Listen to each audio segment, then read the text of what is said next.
All right, guys, welcome back to another episode. We had a week off there, a little bit of timing issues there, but we're back ready in studio here. We're going over UFC Paris. It's a decent card. I think they're saving some juice for the next couple pay-per-views because those are going to be massive.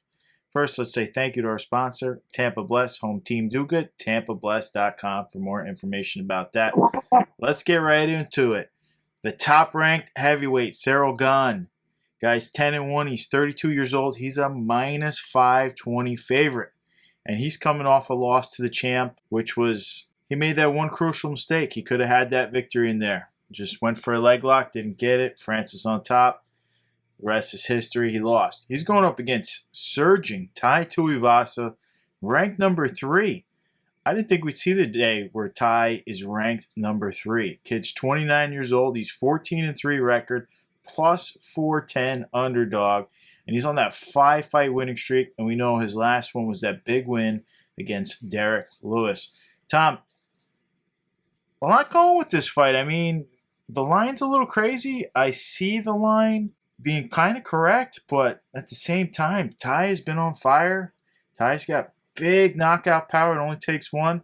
What do you see happening here? Man, I like both these guys a lot, man. I'm a big Tai fan. I'm rocking Tai right here, man. Shui Vasa. And I like Cyril a lot too, man. He might be one of the most, I mean, Johnny Jones is very athletic as well, but Johnny hasn't officially entered the heavyweights. Cyril's probably the most athletic heavyweight there is in terms of a guy that can just, I don't know if you ever looked at the videos of him playing basketball. The dude's just an all-around athlete. He can do more things than just mixed martial arts. You know, some of these guys, they're like wrestlers, and you put them out on like any other sport, and they're like very uncoordinated. This guy is like very athletic. He can do a lot of different sports. I should put up the video of DC trying to skateboard and falling over. For that. I might have to try to look for that one, see if I can find it. All right, but yeah, you know, he's never been finished. First UFC show in Paris. It's been legalized. It was illegal for a long time. So that's huge. It's history making. Gane's at home, big advantage. But he got, I think, a little bit humbled last time, just in the fact that he got his first loss. Did he get back to the gym and really that caused him to step up his game, and now he's going to be more dangerous because of it? And he would have, more than if he would have won and just improved as he was going, because he still would have improved. But did this cause him to almost double down and maybe significantly improve because he, you know, took it to heart and went back and really tried to close any loopholes? That's something to look out for. I also think you got to look out for Tai's strong leg kicks. Now, Gane is the Muay Thai guy, so he's going to be used to it. But, Tai's got some nice leg kicks too, man. And if Tai catches Gane, he could sleep him, even though Gane's never been finished. He could. He's slept big dudes. Gane could get slept too. And I would also say Tai might be the most aggressive fighter Gane has faced yet. So that should be interesting. Also, something to note is Tai has never been beyond the third round, and he's only been to the third round twice in his career. So that's definitely worth noting. It's almost King Kong style, but King Kong went the distance last time. And he didn't look good going the distance. No. In my mind, what I think a lot of people are going to think is they're leaning towards Gane by decision, if he can avoid getting slept, or maybe a 4th or 5th round finish of Tai. But you know what, man? I'm rocking the Tai shirt. I'm going round 1 or 2, Tai by KO. Ooh, boom! KO. Let's go. Yeah, I'm not in agreement with that one. I like Tai. Don't want to see him lose, but Gane, he's the faster, smarter fighter out there. The guy is very cerebral in his fighting. He's just, I mean, you watch him versus Rosenstruck. In, out, never takes it. You watch him, same thing when he fights Volkov. In, out. You watch him, Francis had the right game plan. Wrestle him, wear him out. But he couldn't hit him. And Francis has the heaviest hands in the business, no question. I think he would have been the champ if he didn't make that one crucial mistake like I called. I mean, he went for the leg lock, and he didn't get it, and it cost him the entire card. I think Ty, though, is becoming a lot better. I think Ty is becoming a lot smarter. And Ty, a lot of times, he actually is not as aggressive as you think he looks. It's when guys go at him, he throws down. Like him versus Greg Hardy. Greg Hardy rocked him and went in for the kill, and it makes him look so aggressive because he finishes him. But he's the one who was backing up, and Hardy was moving forward. A lot of times, Ty has a pretty good game plan, pretty smart, but we know a few things about Ty, right? The guy is not a wrestler. He's not looking to take it to the ground. I'm not saying he can't, but how many takedowns does Ty have in the UFC? I don't know if he has any, to be honest with you. I almost never even see him shoot for a takedown. I think Gane uses the game plan. I think, as you mentioned, he's going to go in there, tire him out. Though, I'm pretty sure, because I think didn't Sergey Spivak sub him? Yeah, well, maybe he's that been was on the stretch. ground, I thought he subbed him. He's not the one. I don't think he's the one who got it to the ground. Right. So I mean, right. But I think Gane's going to do the dance and run around that ring a whole bunch. I think he's going to be just a smarter guy in there. And I don't think we see 5 rounds. I'm in agreement. I think that's where Gane gets it done in the 4th or 5th round. He looks good. The only time we've ever seen Gane really lose the gas tank was against Francis, and that was because Francis was on top of him for a lot of those rounds. He looked very good. Now, as far as the card market goes, Ty, fan favorite, printed in some really good years for Topps, 2018, Museum Collection, Chrome, really nice cards. Can't say that I want to buy him at this moment. I think he's a perfect time to sell. He's surging. He's popular. I think this is when you make your money. And if he loses here, you go back in, you pick him up on the cheap. If he wins here, you miss a little, but I don't think you miss a ton because this isn't technically the championship fight here. That's how I see it. And I think his prices really drop with the loss. Now, Gane, I think Gane's a buy here. I think he's super talented. He's only been fighting MMA a very short time. This guy was undefeated kickboxer, then goes in, undefeated until Francis. He fights for the title. I think they rushed him up quick because they thought he could beat Francis. But this guy is just super talented. If he wants to pour well, he in. Could. He has potential to beat Francis. No, of course, I agree. But I'm just saying this guy, was he rushed to fight Francis a little too fast? That's the question. I think he might have been. I mean, the guy only had a couple UFC fights, and he's in there against Francis. I mean, who would you have had him fight? I mean, Stipe and Jones weren't available for it. Listen, he was beating the guys. I just think he might have been able to fight a few other guys snaking around the top there. But I think his prices are already holding pretty good. I think they're decent. I think he's a buy. He was just printed in 2021 Prism. And you got to just take a look at the market as a whole here. It's soft, and you can get him for a good price. And this kid could be, he could be the champ real soon. We just don't know. So you got to take that into consideration. All right, moving on. Now, guys, I just want to say it's an early card on Saturday, so the main card comes on at 3, so the finale could be before 6 in the evening potentially. And if you just want to see a great walkout, wait for what Ty comes out to, man. Nobody knows yet, but it's always fun. Yeah, I think it's a 12 o'clock Eastern start time. All right, middleweights. Robert Whittaker, number 1 ranked middleweight right now. He's 31 years old. He's 23-6, minus 210 favorite. He's coming off a loss to Israel. His only loss since moving up to middleweight are 2 losses to Israel Adesanya. And some people think he might have won that second one. I'm not saying I agree with that. I thought it was very close. I thought the judges probably got it right, but some people have Whittaker winning the second one versus Adesanya. Just throwing it out there. The guy is super elite, super talented. He's going up against, man, I love this guy too, Marvin Vettori, ranked number 2. Mm-hmm. He's 28 years old. He's 18-5-1, and he's a plus 180 dog. And he's coming off a win against Paulo Costa where he got screwed around by Costa and still beat him. Very impressive there. Costa probably weighed in at like 250 pounds in that fight. supposed to be middleweight fight. Then they were going to 205. Then they like catch weight at 220. I think he came in underweight and Costa came in overweight. But same thing. Only recent losses in Vettori's history are Israel Adesanya also. Adesanya's just cleaning him up there. Got to give him his respect. Not my favorite guy, but give him his respect. Dude is talented middleweight. A little boring recently, though. Call him out on it. A little boring. Likes to talk like a big shot, but he hasn't been putting guys away recently. All right, Tom. Close fight here, man. How do you see this one going down? One. Every fight we're covering here is a tough call, man. You know, just like Mark said, last 14 fights that Whitaker had, he only had 2 losses. They were both to Izzy. The last 10 fights that Marvin Vettori had, he only had 2 losses. There was a draw in there, but only 2 losses, and they were both to Izzy.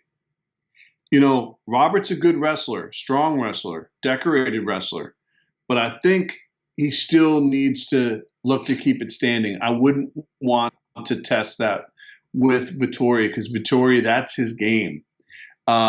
I don't think that's the route to victory for him. I think the route is possibly some grappling on the standing side, but in and out striking by Robert, and Robert seems to be improving on that. The thing here is it's a 3-round fight, and I think that favors Whitaker. The 5-round, I believe, favors Vettori because he can wear on you because he just does not go away. Now, that being said, I think because of that, if Vettori does not get off to a quick start, Robert wins a decision by rounds.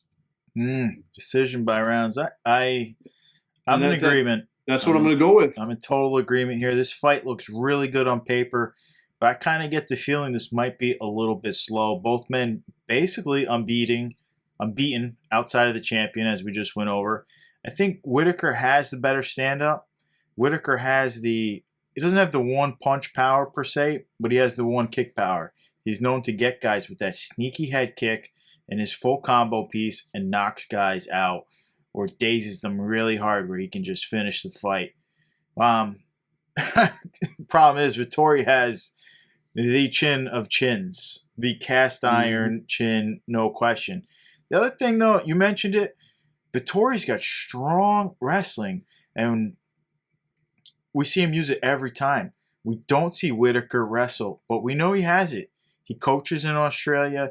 He was going for the Olympic team. That's how strong his wrestling has to be, going for the Olympic team.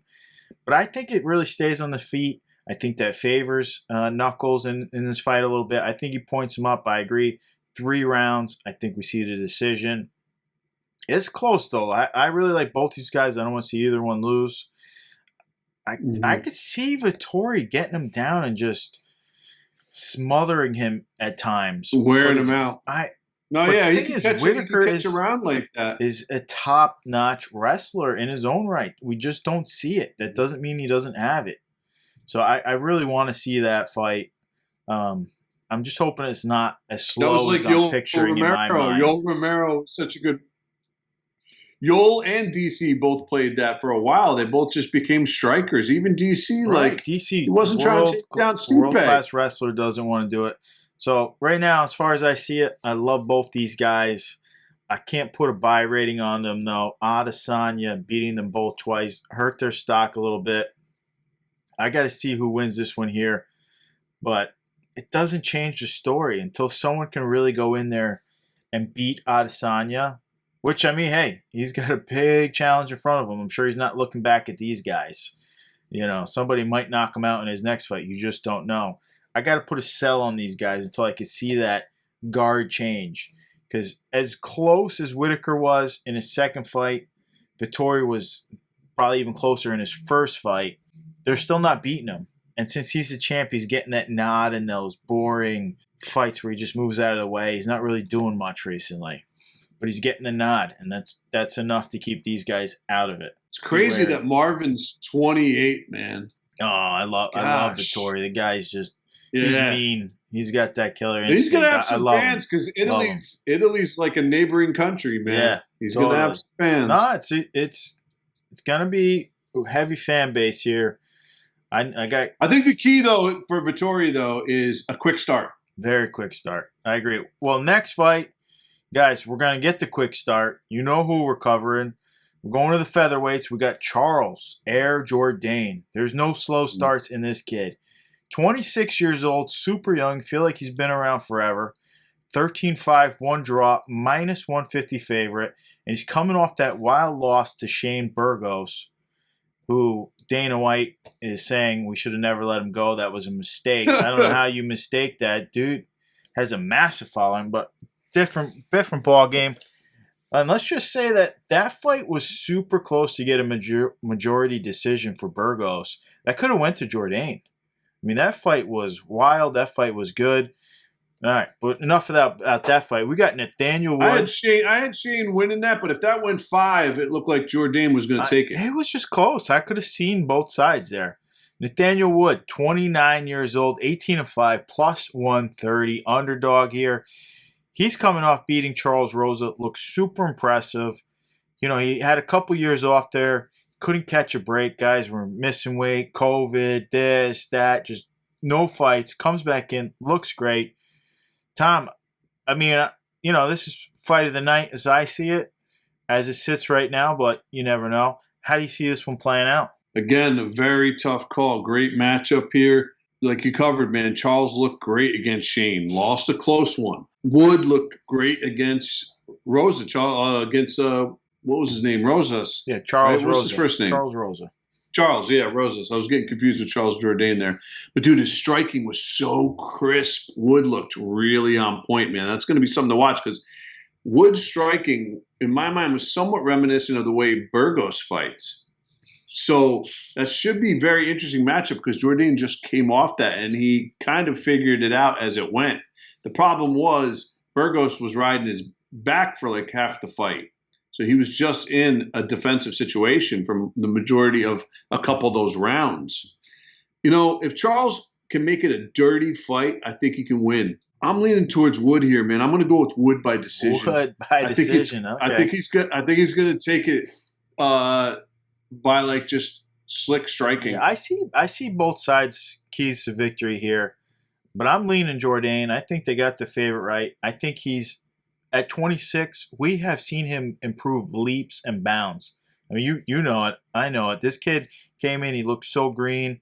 He was exciting. But now, even though he's still very exciting, let me not take that away. Kid is extremely exciting. He's got super slick hands. He's not getting subbed out there. He's fighting very good competition. He puts a pace on people that just a lot of guys can't keep up with. I mean, I also wanted to mention both these guys got sub skills. I don't think it's. I think the fact that they both can sub, I doubt that they're going to end up on the ground trying to sub each other. So that will push for a standing game because both these guys have sub victories. I think Wood's got the better ground game, but Charles is no slouch on the ground. He's not looking to go to the ground though. No, but he's got sub wins too, Charles. But my whole thing is, even as impressive Wood's coming off that win, that looked like a really poor showing of Charles Rosa. Rosa's getting much older. Rosa hasn't been looking that great lately. He's exciting because he's like kind of wild, but he's not putting anybody away. He's not finishing anybody. Where Shane Burgos is a madman and has been looking better and better. Oh yeah, Shane's a top tier fighter. Right. And the other big thing here is I think Charles is going to come in a much bigger man. He's a true featherweight where Nathaniel Wood's a bantamweight fighting featherweight now because the weight cuts were a lot for him. I think he's a bigger guy. I think he's going to be the stronger guy. And I think we're going to see a hell of a fight. But I'm taking Jourdain. I think Jourdain's going to finish this fight early second round. Oh, I think he's just going to just that pace he puts on people. Burgos has the same kind of pace, so that fight was just wild, amazing. I think part of the reason Burgos won though was where the fight was located. Same thing here. Now we got Nathaniel Woods, kind of the hometown guy here. So does he get the nod if it goes to decision? Maybe. Charles Jourdain, I bet, probably speaks French though.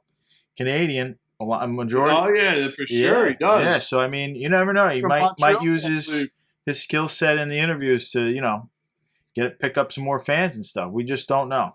Now as far as the card game goes, I can't wait to see Jourdain printed. Why isn't this kid printed? I think he's a buy. He's a fan insane. That's favorite. insane. Woods was printed in 21 Prism. I think he's a hold. I got to see him stepping up in competition here now. I got to see how he looks. I want to see how he grows. Another thing, we might never see Burgos ever printed now. Guy's not in the UFC. They never printed him. We might never see him. Just a shame right there. It's garbage. Shame right there. Burgos the man.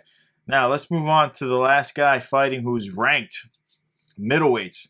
Nasruddin Imavov, ranked number 12, 27 years old. He's 11-3, minus 250. Favorite here. He's 2-fight winning streak, beating Shabazian and Ian Heinisch. He's going up against Joaquin Buckley, who's 15-4, 28 years old. He's a plus 210 underdog here. He's on a 3-fight winning streak, beating Albert Duraev, Abdul Razak Al Hassan also. Tom, looks very weird on paper. You got the short, stacked freaking guy on one side who wants to throw bombs versus Nasruddin is a taller, leaner guy who'd like this to be on the mat. What do you see playing out? I mean, a lot of scenarios here at work. Yeah, definitely one scenario. And both these guys are so young. 27, Imavov, 28, Buckley.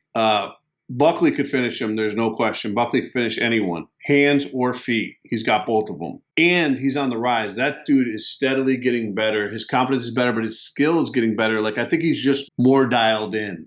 So he's on the rise. This dude, Imavov, is tough, though, man. And he's tall. And he can come in and work you and kind of get around you and hit you with the knees, get you with the elbows. Man, I think it's a great matchup.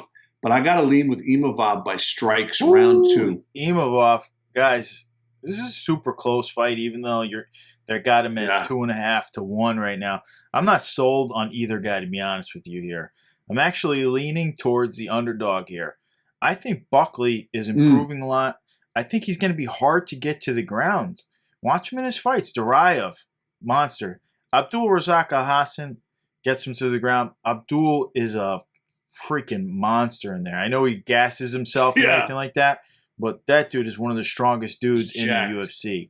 Just a monster. I love that dude, even though he's been on a crazy losing streak. He might have been cut from the UFC for all I know. I haven't checked. But I think Buckley, as you mentioned, he's improving.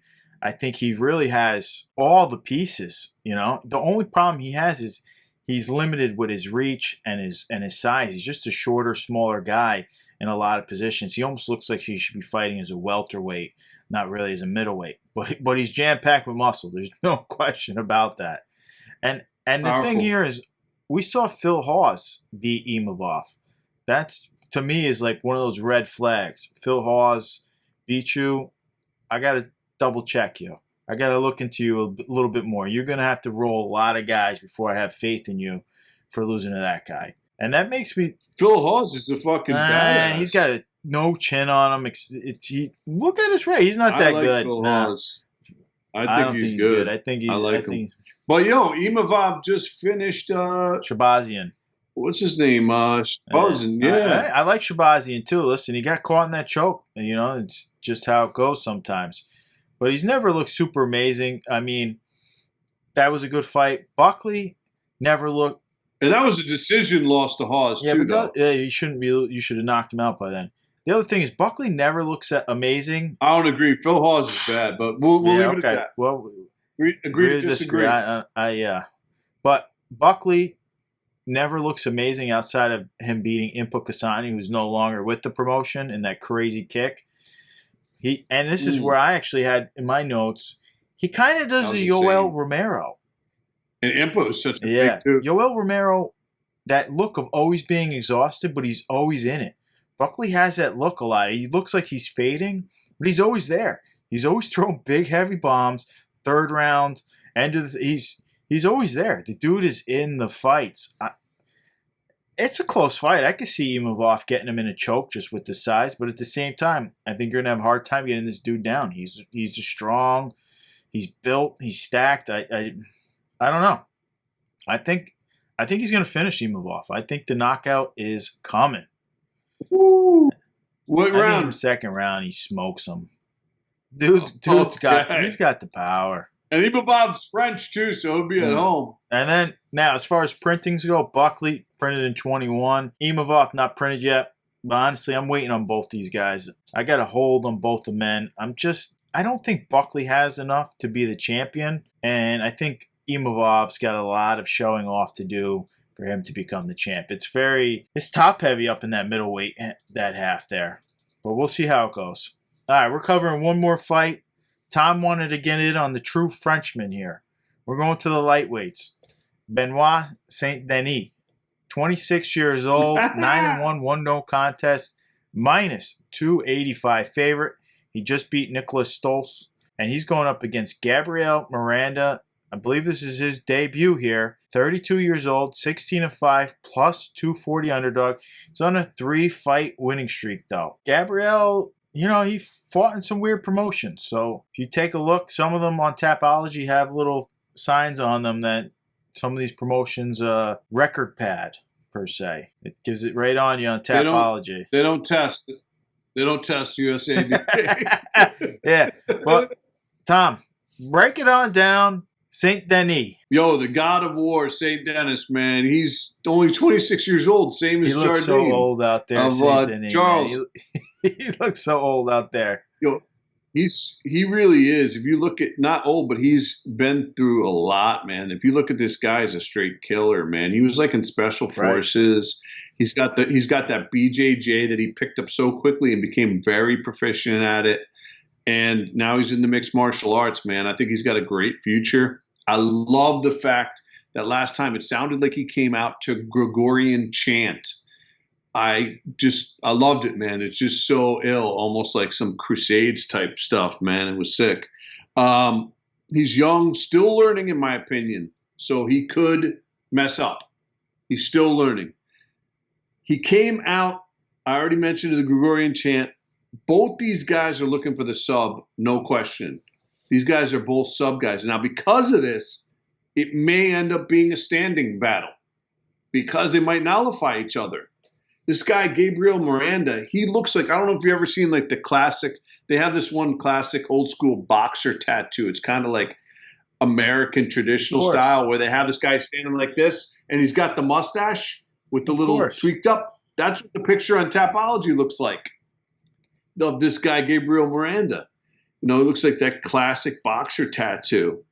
Either way, I think it's going to come down to who could get the better of each other in the sub match, or because of that, if they kind of stalemate, they stand, and now who could get the best of the striking? And I got to go with Benoit here, man.